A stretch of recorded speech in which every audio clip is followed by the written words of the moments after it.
Hello everyone, Oli here, and welcome to my review of The Edge of Destruction, the third story of the first season of classic Doctor Who, starring William Hartnell as the first Doctor. It's 2 parts long and is written by David Whittaker. The plot is as follows.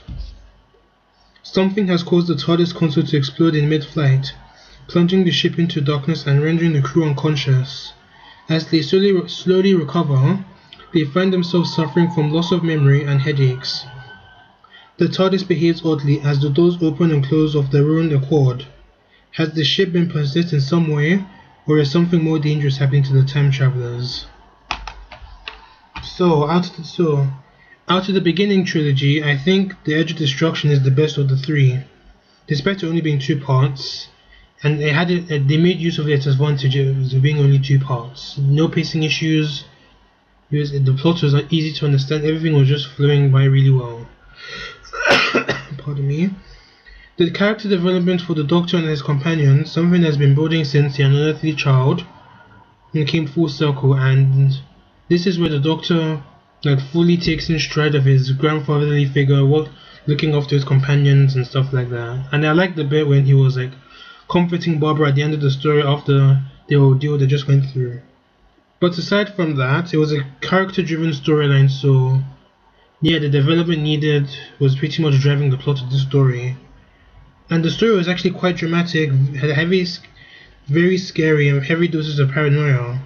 And the creepy incidental music definitely helped capture the whole scary mood. And the more scarier it is, the more enjoyable it is. I found the part when Susan goes berserk and tries to attack Ian with a pair of scissors, and later attacking the mattress. That was actually quite disturbing. I think Caroline Ford gave a very compelling performance in that scene and the story as well.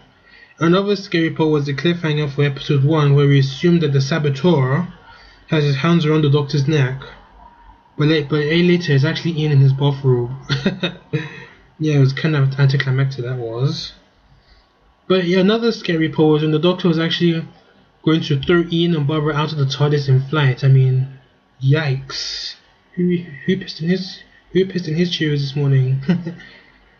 Yeah, speaking of Ian and Barbara, the whole conflict between the Doctor and the 2 Coal Hills High teachers gets resolved at the end, and it was very nice. It was building up to that moment, and it was very nice to see. And I think all four actors did a very good job in that. The only criticism I have with this story was the explanation of what was causing the problem. It was the faulty switch in the TARDIS, and I wasn't really sold on that, to be honest. I mean, so Susan decided to stab a mattress with scissors because of a faulty TARDIS switch.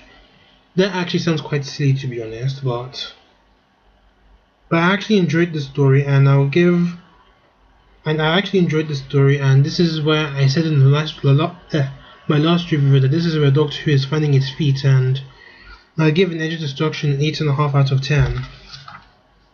So my next review is Marco Polo, the first missing episode of Doctor Who. Stay tuned for that. Thank you for watching. Don't forget to subscribe to my channel and drop a like and feedback and tell me what you thought of the Edge of Destruction. And sorry this is a short video. I mean, this is a 2-parter, so yeah, it is going to be short, so see you around.